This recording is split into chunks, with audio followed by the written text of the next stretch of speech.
एक राज्य में एक राजा और एक रानी रहते थे, जिनकी 4 संतानें थी, 2 लड़के और 2 लड़की। एक लड़की का नाम पूर्णिमा तथा दूसरी लड़की का नाम अमावस्या था। पूर्णिमा घर के कामों में निपुण थी और घर का पूरा काम करती थी और भगवान की पूजा अर्चना भी किया करती थी। इसके अतिरिक्त वह गौ माता की सेवा भी किया करती थी और उसकी दूसरी बहन अमावस्या ने घर का कोई काम ना ही करती थी, भगवान की पूजा अर्चना भी नहीं करती थी और ना ही गौ माता की सेवा करती थी। पूर्णिमा सर्वगुण संपन्न थी, फिर भी राजा अपने दोनों बेटों तथा पुत्री अमावस्या को ही प्यार किया करते थे और वह पूर्णिमा से प्यार नहीं करते थे, इस लिए कि घर की सारा काम खुद करती थी, राजसी ठाठ में नहीं रहती थी, साधारण कपड़ा पहनती थी, गौ सेवा करती थी, पूजा पाठ करती थी। राजा के चारों पुत्र और पुत्री धीरे धीरे बड़े हो रहे थे। जब वे बड़े हो गए, राजा ने अपने दोनों पुत्रों का विवाह योग्य कन्याओं के साथ करा दिया। इसके बाद रानी ने राजा से कहा कि अब दोनों पुत्री विवाह के योग्य हो गई है और इन दोनों का विवाह करा देनी चाहिए। राजा ने अपने पड़ोसी राज्य में जाकर वहां के राजा के पुत्र से अमावस्या का रिश्ता तय कर दिया और वही पास के गांव में जाकर एक गरीब परिवार के लड़के से पुत्री पूर्णिमा का रिश्ता भी तय कर दिया। पूर्णिमा का भाई और उसकी भाभी पूर्णिमा से बहुत प्यार करते थे, क्योंकि पूर्णिमा भाभी के साथ घर के कामों में साथ देती है और कामों में उनका हाथ बटाती है और यही उनकी दूसरी बहन अमावस्या उन पर अपना रोब जमाती है और घर की कोई काम नहीं करती।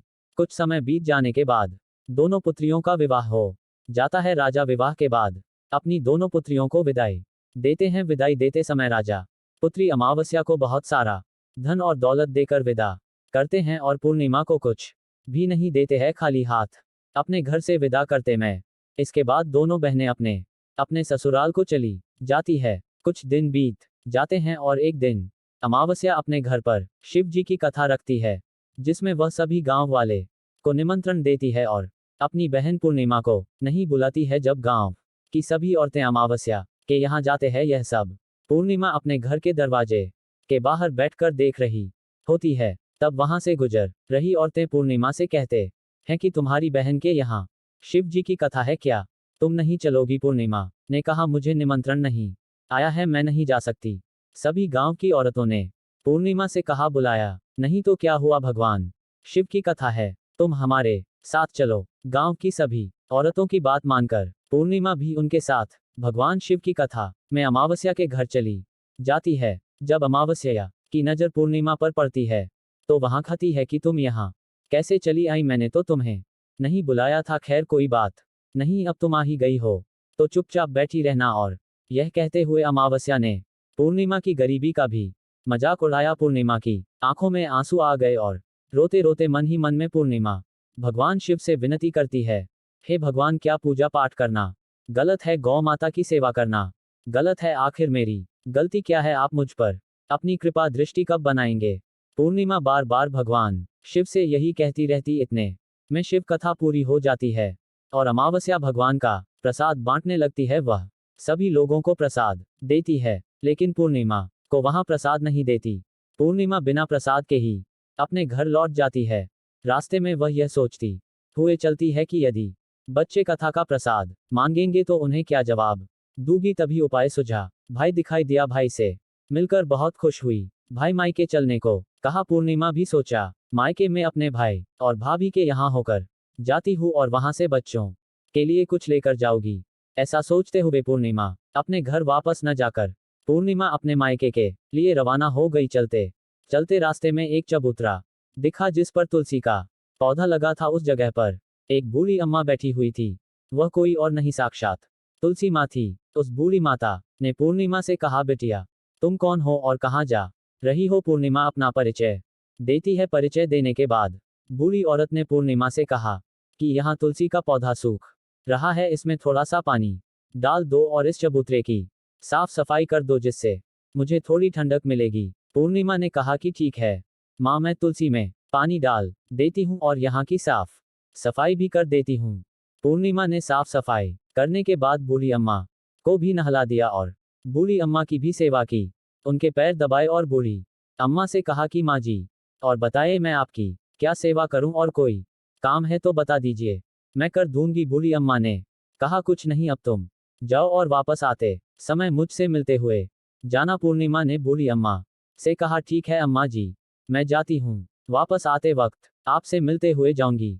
कुछ दूर आगे चलने के बाद एक शिव मंदिर आया। वहां पर उसे एक बूढ़े बाबा मिले जो मंदिर के बाहर बैठे हुए थे। वह कोई और नहीं, साक्षात भोलेनाथ थे। उन्होंने पूर्णिमा से कहा कि कहाँ जा रही हो बेटी, तुम कौन हो? तब पूर्णिमा ने अपना परिचय दिया। फिर उस बूढ़े बाबा ने पूर्णिमा से कहा, इस मंदिर की सफाई कर दो। तब पूर्णिमा ने मंदिर की साफ सफाई कर दी और वहां पर पूजा पाठ भी की।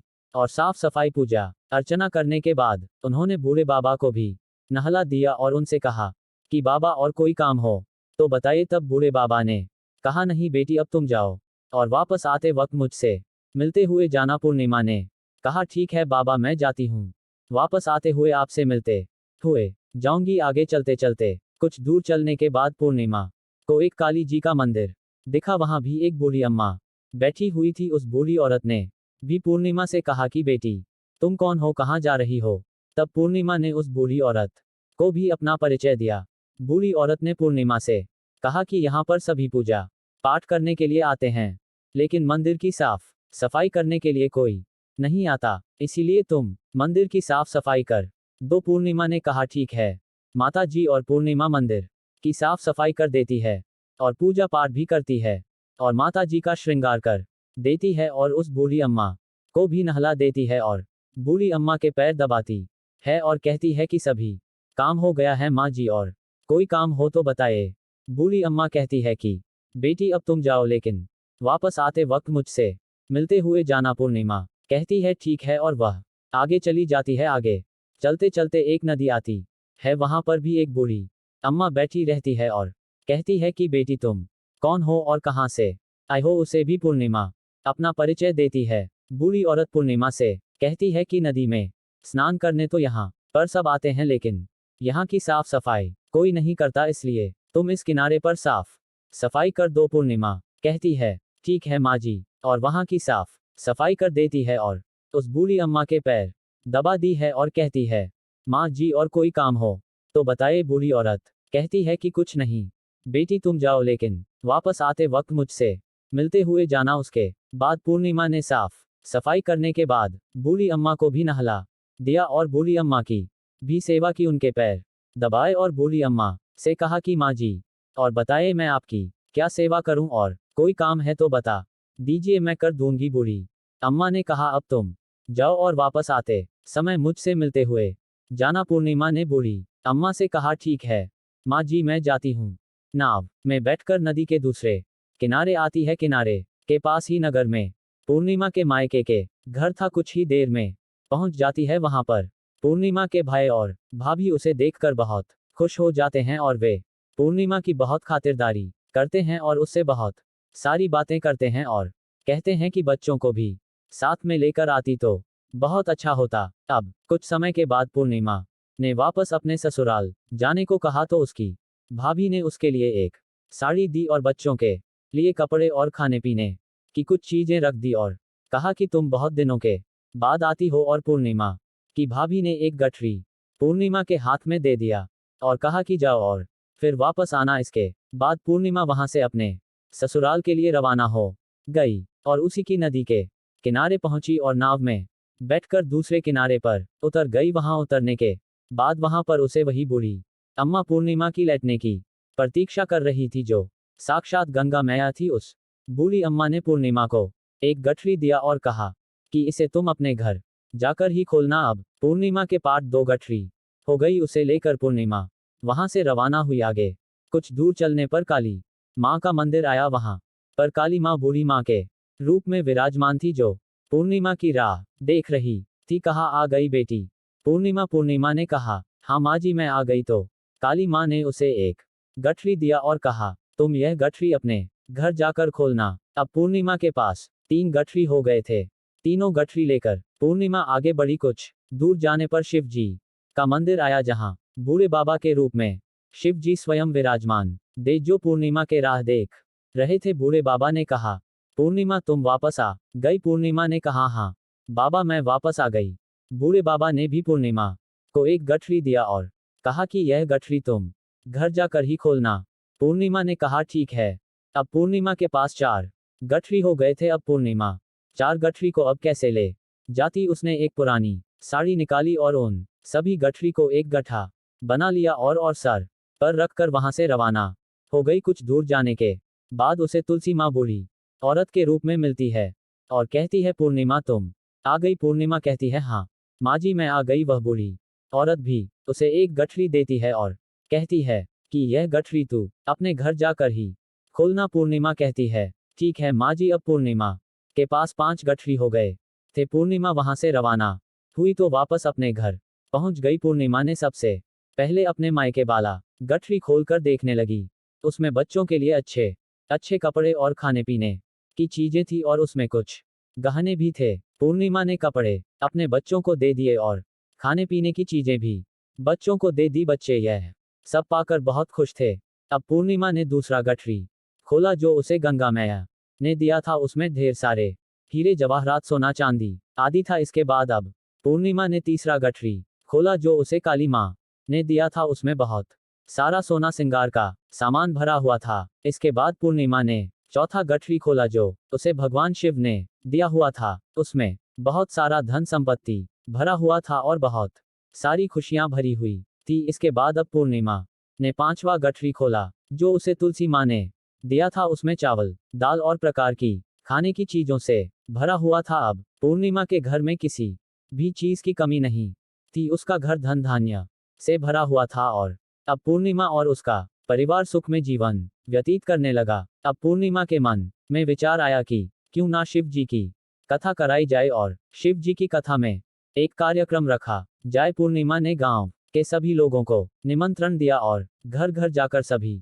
लोगों को बुलाया। पूर्णिमा अपनी बहन अमावस्या के घर भी गई और अमावस्या को भी शिव जी की कथा के लिए उसने अपने घर पर बुलाया। जब अमावस्या पूर्णिमा के घर शिव जी की कथा में आई तो उसने देखा कि पूर्णिमा के घर में किसी भी चीज की कोई कमी नहीं है। इतना सारा धन दौलत देखकर अमावस्या आश्चर्यचकित हो गई। उसने पूर्णिमा से कहा कि तुम्हारे घर में इतनी धन और दौलत कहाँ से आई। पूर्णिमा ने कहा, देखो बहन तुमने शिव जी की कथा में मुझे नहीं बुलाया था, फिर भी मैं चली आई और तुमने मुझे प्रसाद तक नहीं दिया और मेरी गरीबी का मजाक भी उड़ाया। उसके बाद मैं अपने घर आ रही थी। घर आते हुए मन ही मन में सोच रही थी कि अपने मायके जाऊंगी और मैं अपने मायके चली गई और जो कुछ घटना इस बीच हुई वह सभी घटना अपनी बहन अमावस्या को बताती है। तो अमावस्या कहती है कि तुम भी मुझे प्रसाद मत दो और मुझे डांट लो। लेकिन पूर्णिमा ने कहा कि यह तो भगवान का प्रसाद है, मैं तो सबको दूंगी और तुम्हें भी दूंगी। फिर भी अमावस्या ने प्रसाद नहीं लिया और वह सीधे अपने घर चली गई। घर जाकर अपने बच्चों से कहकर वहां अपने मायके जाने के लिए तैयार हो गई और मायके के लिए निकल गई। उसे भी रास्ते में चलते चलते तुलसी माँ मिली जो चबूतरे पर बूढ़ी माँ के रूप में बैठी हुई थी। बूढ़ी माँ ने अमावस्या से कहा कि बेटी कौन हो तुम और कहाँ जा रही है। अमावस्या ने अपना परिचय दिया। बूढ़ी माँ ने कहा, बेटी यह तुलसी का पौधा सूख रहा है, इसमें थोड़ा सा पानी डाल दो और इस चबूतरे की साफ सफाई कर दो। इस पर अमावस्या ने कहा, बुढ़िया तुझे दिखाई नहीं दे रहा कि मैंने इतनी महंगी साड़ी पहन रखी हूँ, यह गंदी हो जाएगी। ऐसा कहकर वहां से आगे चली गई। आगे जाने पर उसे भगवान शिव मिले जिसे भी उसने ऐसा ही कहा। उसके बाद आगे जाने पर उसे काली माँ मिली जिससे भी उसने यही बातें कहीं। आगे जाने पर उसे गंगा मिले जिसे भी उसने यही कहा और आगे चली गई। इसके बाद अमावस्या जब नाव में बैठने लगी तो उसे नाव में फूलों की जगह कांटे भरे थे जो उसके पैरों में चुभ रहे थे। किनारे पर उतर कर वहां अपने मायके चली गई। जब वहां उसे उसकी भाभियों ने तथा भाइयों ने देखा तो मन ही मन में कहने लगे कि काम की ना काज की, ढाई मन अनाज की। अब आ ही गई हो तो ठीक है, पूर्णिमा तो हमारे कामों में हाथ बटाती थी, यह कोई काम तो नहीं करेगी। तो उन्होंने खाना बनाकर खिला दिया और खा पीकर सभी सो गए। अमावस्या जब सुबह उठी और अपनी भाभियों से कहा कि मैं अपने ससुराल जा रही हूँ। उन्होंने कहा कि ठीक है जाओ। अमावस्या बोली, पूर्णिमा को तो तुमने एक गठरी दिया था और मुझे कुछ नहीं दोगे क्या भाई। और भाभी ने कहा कि तुम घर जाओ, गठरी तुम्हारे घर पहुंच जाएगा। फिर अमावस्या वहां से निकल गई और नदी के किनारे पर पहुंची। वहां गंगा मैया बूढ़ी औरत का रूप धारण करके बैठी हुई थी। बूढ़ी माँ ने कहा, आ गई बेटी। तो उसने कहा, हाँ मैं आ गई। अमावस्या ने कहा, तुमने पूर्णिमा को एक गठरी दिया था और मुझे नहीं दोगी क्या? बूढ़ी अम्मा ने कहा, तुम घर जाओ, गठरी तुम्हारे घर पहुंच जाएगा। इसके बाद आगे जाने पर उसे काली मैया मिली, जिसने भी अमावस्या को यही कहा। इसके बाद आगे जाने पर उसे शिव भगवान मिले, जिन्होंने भी अमावस्या से यही कहा। इसके बाद आगे जाने पर उसे तुलसी माँ मिली और उसने भी अमावस्या से यही कहा, तुम घर जाओ, गठरी तुम्हारे घर पहुंच जाएगा। अमावस्या अपने घर पहुंच गई है। आंगन में देखा तो वहां पर 5 गठरी पड़े हुए थे। अमावस्या ने मन ही मन सोचा कि अब तो मेरे पास बहुत सारी धन और दौलत आ जाएगी जल्दी जल्दी। उसमें सभी गठरी को खोला, किसी में मिट्टी थे तो किसी में पत्थर, किसी में कंकर और किसी में कोयला। उसे मायके से भी कुछ नहीं मिला था। अमावस्या दौड़ती हुई पूर्णिमा के घर गई और कहती है कि तुम्हें तो इतना सब कुछ मिला, मुझे तो कुछ नहीं मिला, आखिर क्यों? तो पूर्णिमा कहती है कि जब मैं अपने मायके जाती हूँ तो अपनी भाभीियों के साथ उनके कामों में हाथ बताती हूँ, उनके साथ मिलकर काम करती हूँ, लेकिन तुम ऐसा कुछ नहीं करती हो, उनकी इज्जत भी नहीं करते हो, इसीलिए वह तुम्हें भला क्या देंगे? इसके बाद तुमने गंगा मैया को ठुकरा दिया और काली माँ को भी ठुकरा दिया और भगवान शिव को भी तुमने ठुकरा दिया, इसलिए उन्होंने भी तुम्हें कुछ नहीं दिया। अमावस्या कहती है कि बहन, तुम मुझे माफ कर दो, मैंने तुम पर हमेशा अत्याचार किया है, मुझे कुछ नहीं मिला तो कोई बात नहीं, मैं भी भगवान की भक्ति करूंगी और सब कुछ प्राप्त कर लूंगी और सभी के साथ अच्छा व्यवहार करेंगे।